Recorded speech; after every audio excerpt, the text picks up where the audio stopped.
Recently there's been a strange surge of Fnaf fans online, randomly speaking out and saying that Sister Location, a game that came out over 6 years ago, is a really weak game compared to all of the others. I believe the debate originated from Ayer's video from a month ago, in which he talks about why he doesn't like Sister Location. But the cool thing about opinions is that everyone's got one, and as far as I can see, everyone's opinion on this matter is completely valid. I've been doing some research into why this is such a controversial topic, why people who dislike the game dislike it, and why the rest of the people don't believe it's that bad. And so today I want to briefly break down a lot of the aspects of the game for you in a concise manner, and I'd love for you all to discuss your opinions in the comments below. Also, make sure to subscribe if you enjoy my content. I hit 20k on my birthday the other day and I'm blown away by all the support that I've been getting recently, so thank you.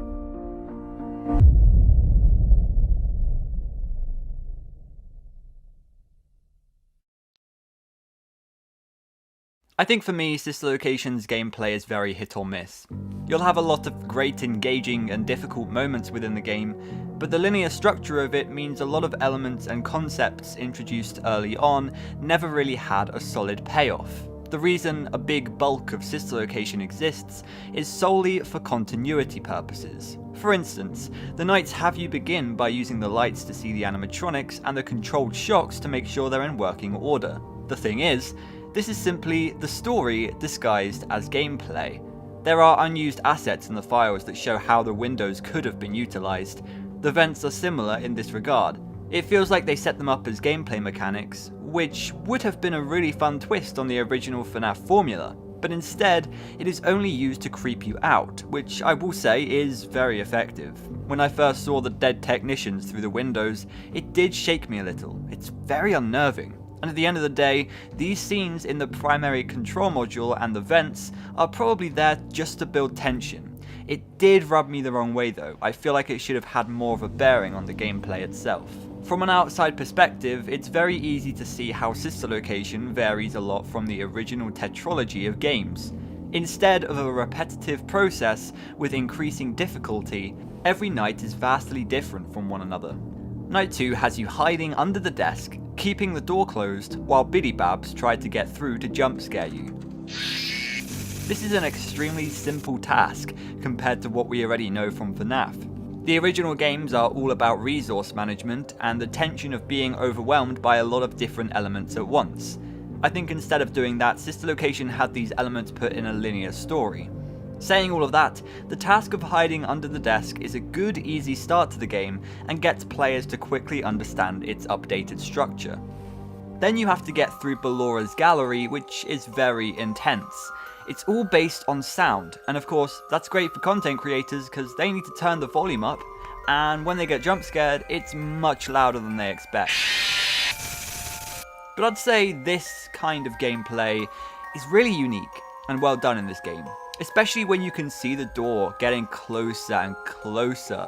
It makes players tempted to rush because they feel as though they are so close, but in order to complete this section they need to be as careful as possible to not mess up in their suspense. Then there's the gameplay of the breaker room, which I'd say is closer to Fnaf's original formula of having a lot to do and looking out for. And here I really like the mechanics at play. Just like walking through Ballora's, it's extremely tempting to take risks that would save time, but there seems to be a theme of taking things slow and steady here, which could definitely be a point of contention with this game. Once you clear this section, you have to go back through Ballora's gallery, but you don't actually get attacked by Ballora here, which sounds like a stupid thing to do at first, but is actually quite clever as the game trains and conditions you to take everything slow so that when the threat is actually removed from the equation, you don't know the difference and still think in the same way. It's also a matter of trying not to lose progress. After doing Ballora's gallery once and also beating Funtime Freddy, it would suck to get jump scared and go back to the start. So the game deceives you by making you think you have high stakes, and that increases the tension, which I love. There also seems to be this overarching theme of deception. On night 3 you have to go through the Funtime Auditorium, where Funtime Foxy works in the complete opposite way as Ballora. This might actually be my least favourite gameplay in the game, but I might be saying that because I'm generally just really bad at it. I think it's really hard to get through consistently, but I do have to give credit where it's due. This part is twice as nerve-wracking as Bellora's Gallery. You are in pitch black with no sound, and by moving at any time you're risking a jump scare. Then you get to Parts and Service, where one of the funniest jump scares in the game is. The gameplay is essentially the same as Parts and Service and Help Wanted, but the twist that I really like in this one is that Bonbon goes missing and you have to try and find him. It is such a pain in the backside to try to find him, but I think it really adds to the character, and I think this gameplay is really neat and engaging. Then, at the end of Night 3, you go back through the Funtime Auditorium, and a similar psychology is at play here. Your stakes are very high, you don't want to have to do this part again, and if you get jump scared, you might throw your computer out the window. That's why I think it is super clever that there is a scripted jump scare here, because it will deceive the player into thinking they did something wrong. They'll get annoyed, realize it was intended, and then be a lot happier to be progressing through to Night 4. Speaking of which, you might hear people talk about their times with this section of the game because of how difficult everyone found it. When you're in the scooping room, you have to make sure that the spring locks don't fire, while also shaking the mini-arenas off of you. Not only is this part of the game horrifying to watch, it's also super intense and challenging at first. I do think it's a good difficulty level, however. On Night 5, you finally come face to face with Baby, who is admittedly creepy, but this is the only time we actually see her in the entire game.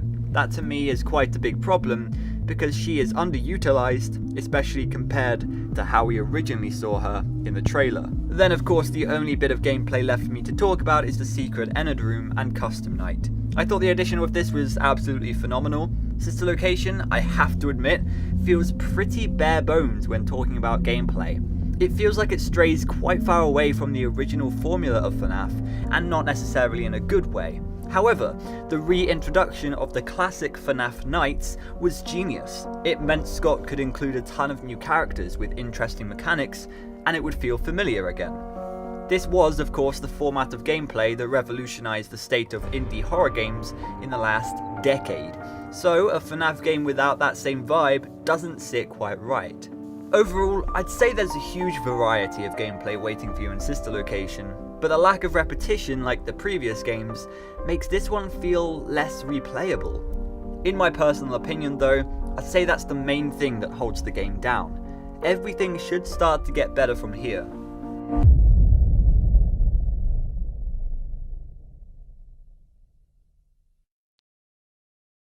The environment that Sister Location provides is absolutely phenomenal. I've heard a lot of people talk about how the game made the series too sci-fi, but honestly, I don't really know where that's come from. Just because there's an underground entertainment and rentals location with seemingly upgraded animatronics, that doesn't automatically make the franchise sci-fi. I actually really like what Sister Location brings to the series, even though I have to admit it does feel quite out of place.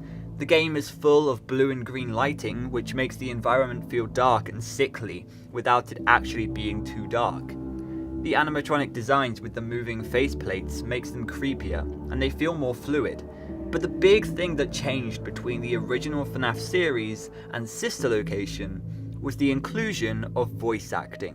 Not only did voice acting help to tell a more cohesive story, it also gave more characterization to the animatronics and to the game as a whole. I want to say one thing. Yes. Funtime Freddy might have been German. What? If he chose that take. I did 2 takes of the voice, one with my normal accent and one with a German accent, because I find German Funtime Freddy. Hello, little children. Glad to see you back again. Come closer. I'll sing a song for you. Oh, that would have been terrifying. That is an alternate reality. That would have been so, it's the parallel universe. Even the music played a huge role in creating an eerie atmosphere. And honestly, I could create a whole video discussing the music in Sister Location because I think it has one of the best soundtracks in the series. but perhaps the best example of the voice acting and music combo can be found in the final custom night cutscene of the game. Father, I found it. It was right where you said it would be. They were all there.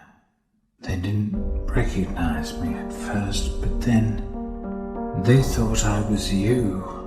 She's free now. But something is wrong with me. I should be dead, but I'm not. I'm going to come find you. I'm going to come find you. I think all of this proves that while the first 4 games of Fnaf told an incredible story by itself with an eerie vibe and a unique concept, Sister Location was a huge upgrade. I'd argue it was a revolution to the series. The games could have gone any way really, but I'm glad it went this way. While there were a lot of changes, a lot of things still stayed the same, such as the original teasers and the incredible trailer. The way Ennard was revealed was spine-chilling. The tentacle-like wires tangled into a strange form of an animatronic. The characterization here is perfect. Here's the thing, I don't think any of these animatronics were really used very well. I go back to my point about Circus Baby. We only see her in parts and service, which admittedly is pretty creepy with the blacked out eyes and drooped position, but she could have been used a lot more. Even if we were able to see her in her room, it would give us more. The only characterization we really get is in her voice, which Heather Masters does an incredible job with. And Ennard is great as a final boss and as a presence that's staring at you in the scooping room, but as a tangle of wires, I kind of expected his presence to be creepier. I talked a little bit in my Nightmare On video about how just seeing the tentacles was terrifying, because it's simply evidence of its existence. Sometimes not being able to see the full animatronic is more scary than the contrary. I feel like actually seeing the tentacle-like wires in the corner of your eye would have increased anxiety within the game. This image of Molten Freddy still creeps me out to this day. There's no real structure to the character in this form, but that's what makes it more terrifying. So in terms of the characterization in Sister Location, I think the themes are very well built on, but a lot of opportunities were also missed. The characters and environment are some of the most iconic in the series, but they shine the best in the teasers and in the future games.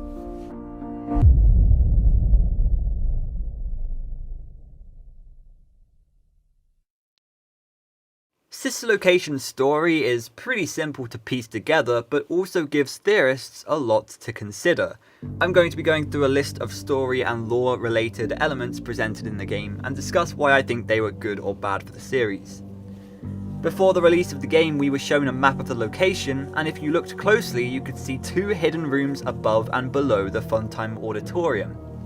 This is, of course, the scooping room and the private room, but when you look at the map in the breaker room, you see a lot more shapes. It turns out this is all from Fnaf 4, and it proves that Circus Baby's entertainment and rentals is below the Fnaf 4 house.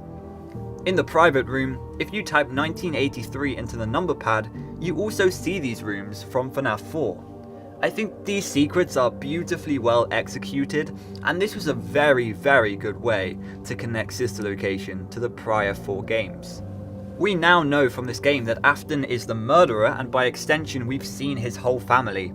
From the introductory speech, we become aware that there were design choices he made in these animatronics that were questionable, to say the least. There's no doubting what you've achieved on a technical level.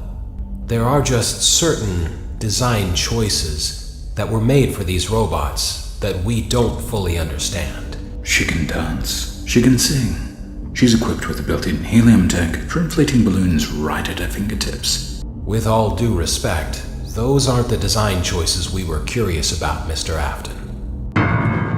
You are able to find these blueprints, which go into a lot more detail about what the Funtime animatronics are and what they do. Hand Unit is absolutely hilarious. His addition to the game makes everything super exciting and fresh, and he is the one who tells us that our character is Mike. We got scooped. Ennard used our body and left us as a decaying purple guy, but still alive. Between nights after the Immortal and the Restless, we hear the voice of Elizabeth. Daddy, you let the other children go see her. Why won't you let me go? Mike's sister and William's daughter, who can be connected to this minigame, which shows how Baby captured her. This can be connected back to the blueprints and also the story that Baby tells you in the game. One thing I really love about all of this is how it really ties together who everyone is in the Afton family, while it also gives us a red herring that Michael is the purple guy. Mike Trap is a terrible theory. Then I would say the last big thing this game presents to us is that there is in fact a Springlock suit down here. I think it's nice within these games to have a nice variety of questions we can answer and other questions that we can't. And to this day it's still a mystery as to what this suit is, though I believe it could be an early Circus Baby design that was later used by Scrap Baby. And really, that's Sister Location. I'm sure I have missed out a lot of things, but this was only supposed to be a brief overview of the game. So here's my final conclusion that I hope many of you are going to be able to identify with. Sister Location was a wonderful, refreshing reboot to the series. Scott clearly improved between games and put his heart and soul into making one. The new addition of voice acting and the beautifully composed music create a great balance of horror and hilarity, but there are definitely a lot of things wrong with it. The gameplay is boring, most of it can be compared to a PowerPoint presentation, and there are characters that were designed fantastically but underused or used in the wrong way. With that being said, none of it takes away from the story at all, and Sister Location is so extremely iconic to this very day. I just think that with the overexposed series today, it gets overlooked, and it has lost the magic that we all initially felt at its release. I asked you whether you thought Sister Location was a good game or a bad game, and here are the results. I'm glad that a lot of people love the game and that the response is positive overall, but we definitely shouldn't glorify it because there are flaws and it's far from a perfect game. I think something to learn is that within the Fnaf series there's definitely something for everyone. There's classical arcade style horror, there's deep lore for those searching for it, there's funny moments and tragic moments, books and spin-off games, free roam and virtual reality, and then there's Fnaf AR, which we don't talk about. Make sure to subscribe, let me know if there's any other games or topics you'd like me to talk about next, and I'll see you then. Goodbye.